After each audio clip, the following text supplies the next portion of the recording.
Hey there, everyone. My name is Brady Dale. I'm a reporter with CoinDesk, and we're here today with Jimmy Song, one of many authors of The Little Bitcoin Book, Why Bitcoin Matters for Your Freedom, Finances, and Future. It's available now on Amazon Kindle and also on Amazon's print-on-demand service, $3.88 on Kindle and $8.23 on paperback right now. And so today we're going to talk to one of the co-authors of the book, Mr. Jimmy Song, and learn more about why he believes the world needs the Little Bitcoin Book. Hey, Jimmy, welcome to CoinDesk. Well, thanks for having me. Great to see you again. How are things? Where are you in the world right now? I'm in Austin, doing my thing. I work from home, so that's Yeah. Right. Well, this book has a bit of a globe-trotting story, so I didn't know if that was still going. What are all the places that were important to getting this book done? Well, I've been interested in the idea of doing something like a book sprint, and the idea is taken from doing something like a design sprint or a code sprint, like at the many startups that I've been at. But I've been interested in that for a while, and it really came together at the Oslo Freedom Forum earlier this year when a bunch of us that were in Bitcoin, got together and we talked about possibly doing something like this. We were talking about how we could bring or make obvious the value proposition of Bitcoin to everybody, and that the result is this book. And where'd you guys write it? You wrote it somewhere else too. So the idea came together at Oslo, and then there was somewhere else you went to write it, right? Yeah, we wrote it in Redwood City, California. Oh, cool. So we rented a house. I think Tim Chang's house, I think it is, and he's a VC in the San Francisco Bay Area. We rented it from him, and we each had our own bedrooms and bathrooms, but we pretty much worked in the common areas the whole time. It was like 4 days, and we ate, wrote, and did everything together, and it was great.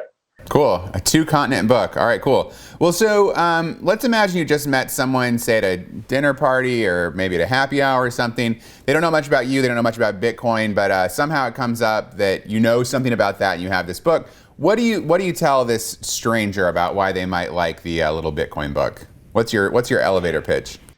Yeah, so a lot of people have a vague sense of what Bitcoin is. They don't really know exactly what its value proposition is, and we're hoping the purpose of this book is to give them that idea of why it's valuable, why it matters at all. To them, it might be something technical that they don't understand. We take great pains to explain what's wrong with the current monetary system and how Bitcoin fixes a lot of that, and why it matters for human rights and so on. So hopefully they come away with it understanding that, but that's how I would pitch it. It's why Bitcoin matters. It gives you a good sense of what the technology is all about, and really more what the money is all about. Okay. And for CoinDesk readers, or folks who likely found this video because they're looking at our Twitter feed, there's a good chance that they have some of that basic knowledge. They're bought in on some piece of the Bitcoin story, or at least the crypto story. So what would your pitch be for the book to someone like that who isn't completely fresh?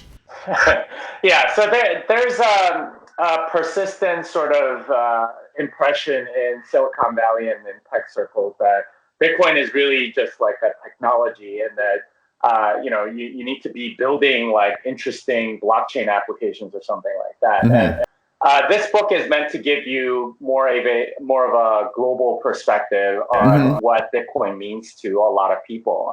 There's a lot of stories in here about how money basically screwed over a lot of people in third world countries and so on. And by reading this book, I'm hoping that the readership of somebody from CoinDesk, they can see, oh, wait, it's not just, smart contracts on, like doing gambling or something like that. It actually means something to somebody in Venezuela who, has no other way to get their wealth out of the country when they want to get out from under the Maduro regime or something like that. So it's giving a much more world perspective instead of the Silicon Valley, New York, London kind of very narrow perspective that we tend to have about Bitcoin. Yeah. Yeah. I mean, the book opens with a lot of examples of places in which money has broken down around the world. And I guess I would say for folks who are interested in this topic, if you want to be armed with some, several different examples, I feel like a lot of people just always give the same example over and over again where money has had trouble. If they want several examples, this book kind of opens with that. But for you, Jimmy, right now, so those are places where fiat money is having trouble. What's your favorite current example of a real way in which people, regular people somewhere in the world are actually using Bitcoin? Which one do you like to turn to right now? It's crazy to me, but I didn't know a lot of this obviously before talking to Alex and some of my co-authors and so on. But apparently, if you go to Iran right now, you could talk to people. They're under UN sanctions, and if you talk to just normal people, they're asking you as a Westerner or somebody from the West like about Bitcoin, because for them, their currency is depreciating very quickly, and they don't really have a way to get goods and services to them without something like Bitcoin. So for them, it means freedom. It means something. It's actually being used to store their value, to get goods and services that they would otherwise not get. And if you think about it, like the average citizen in Iran, hasn't done anything to really deserve the UN sanctions that they're getting. It's really the regime that, that's got nuclear ambitions and so on. So for me, it makes sense that they're the ones that get to benefit out of this. And instead of the draconian capital controls that, either are imposed by the governments that are over them or by the international community around them, they actually have some sovereignty over their own wealth, allowing them to have more freedom than they otherwise would. Yeah, cool. That's a great example. Yeah, so places in which money is kind of breaking down right now and they're sort of shut off, word is starting to get out about Bitcoins. That's really interesting. So this is an interesting crew that did this book. You've got folks from Coinbase, from crypto startups, some developers, artists. It's an interesting collection of crypto OGs. How did this specific group of, it's 8, right? It's 8 people? How did this specific group of, there's any number of groups of 8 that might have come together. So how did this specific group of 8 come together? A lot of it was Alex Gladstein's doing. He organizes the Oslo Freedom Forum, and he really wanted a bigger Bitcoin presence because he's been watching things for a while, and he's recognized that Bitcoin is becoming a bigger and bigger part of what his organization needs to do. Financial oppression tends to be a very big part of how people are oppressed. So.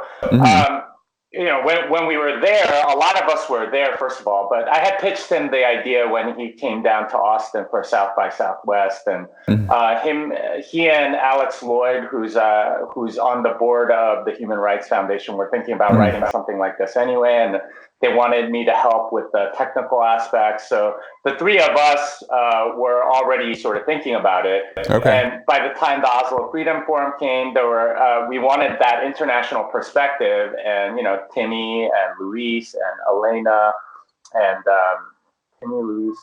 Elena and Alejandro, like they obviously gave us really good international perspectives, being from like Nigeria and Czech Republic and Philippines and Venezuela, respectively. So having that, and then Lily came on a little bit later as somebody we felt like we needed to have something on China, and she studied that area very thoroughly. She was also a founder at Earn.com, which got sold to Coinbase. So she knew this industry very well. Right. And between all of us, we all love Bitcoin. We had worked in Bitcoin, and we had seen things from different perspectives. And we honestly learned a lot from each other. This book is not anything that any one of us could have written. It's something that came together as a result of the collaboration. Cool. And so one thing about this book, which is I'd be interested in hear I sort of know your stance on this, but it'd be useful for you to talk it through for our viewers. This book is decidedly about Bitcoin. It's not about cryptocurrency. It's not about blockchain. I mean, it says it in the title, but I think a lot of people sort of assume those things go hand in hand. I mean, this book's about Bitcoin. So can you talk about your decision to do a book that is about like Bitcoin is the future and not like cryptocurrency is the future? Yeah, and this is something that we discussed a little bit. I mean, I think we mentioned some of the other currencies in there a little bit, but not too much. From at least Alex's standpoint, and I don't mean to be speaking for him, but from what he's observed from a human rights perspective, a lot like basically Bitcoin's the only thing that has enough liquidity to matter at all. I mean, Dash has claimed that they're doing something in Venezuela or whatever, but there's absolutely no liquidity, and without liquidity, there's nothing there. It's a big nothing burger, right? Like you need to be able to buy and sell it, at least in some liquid form, in order for it to be useful.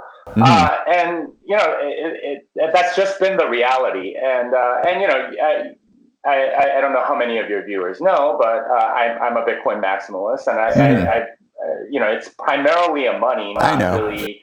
It is a technology, but it's primarily a money, and money has very strong network effects. And Bitcoin has pretty much won, at least in from my point of view. And I think from the point of view of all the authors, they kind of see that from a world perspective. There's no real alternative or need for an alternative in that regard.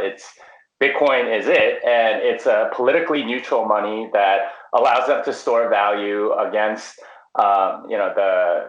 their government sort of inflating value away from them, and allows them to, transfer value abroad without necessarily losing it or having it be confiscated. We touch a little bit on decentralization. For me, that's the main reason why Bitcoin is very different than all of these other currencies. Bitcoin is actually decentralized. All of these things can be in theory, but are actually not in practice. So those things all make a difference, and and Bitcoin is actually helping people right now. I don't see that happening right now with some other crypto. Okay, great. So one thing, and correct me if I'm wrong if I missed it, but one of the big questions in Bitcoin to me, and a thing that I keep hearing people come talk with that I didn't see in the book, but I could have missed it, was just this question of, it has this fixed money supply, and there is some controversy about, will Bitcoin actually be able to maintain that money supply like far out into the future? Like, could the resolve break down? And I didn't see that touched on in the book. So why did you guys decide not to address that, 30 years from now controversy? Well, I mean, we actually went out on Twitter and asked people what were some of the biggest questions that you've received from people that don't know much about Bitcoin. What prevents this or that or whatever. And we did touch upon it a little bit. I think it's in the Q&A section. How can Bitcoin be trusted? How do you know that the 21 million limit will stay, and so on, which is essentially what you're asking.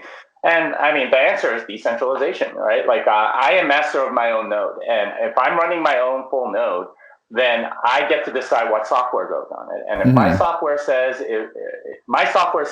it's 21 million is the limit, and if you try to do any transaction that admits to it being bigger than that, then I will reject it. That's pretty much it. And everybody that runs a full node has that ability to reject those. And it would the only way sort of like to break that would be to get the agreement of everybody, and that's just not politically or reasonable to do. I mean, you could have almost any proposition out there. There will always be like 10% of people that will disagree. I mean, like I think somebody once said that in politics, even if you have a character like Mother Teresa, even she gets like 90% favorable ratings. There's a 10% that doesn't. So I don't see this as something that's going to happen, the 21 million limit, just because of the nature of the network and how it's built and how decentralized it is.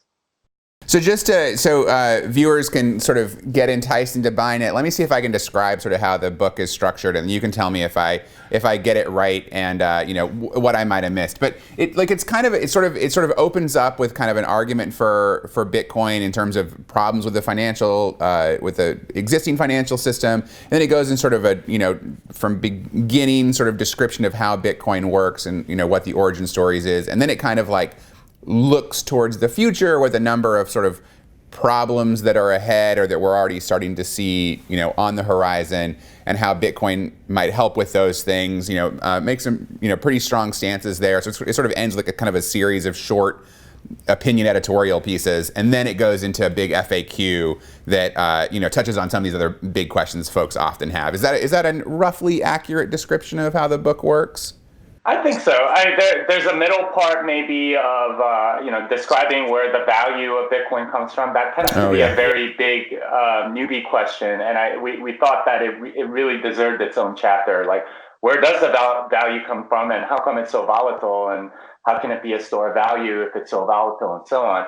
And then there's chapter 4, which has a much more human rights angle, just telling readers about how it's being used today and how it can be used to thwart authoritarianism and just evil the world in many ways by allowing people to be self-sovereign over their own money. But otherwise, I'd say your summary was very spot on. Cool. Yeah, I mean, I think for folks who are thinking about picking it up, it has a lot of short sections with big clear headings on it. I think if you're somebody who's already bought into this world but looking to be able to like do a better job of debating on behalf of Bitcoin, this is a good book. After you feel like you had a weak part of debate, you could pop back into it and be like, what was the thing I missed, and like reread that section and then be a little bit more ready next time. Yeah, I mean that's definitely one of the use cases that we saw, especially with the Q&A section. We're hoping that most of us have had situations where we're asked to explain Bitcoin, and we have to explain the same questions over and over again to newbies and so on. And I like doing that personally, but oftentimes it's you don't have the time or the inclination to do it, or to explain everything and to defend everything.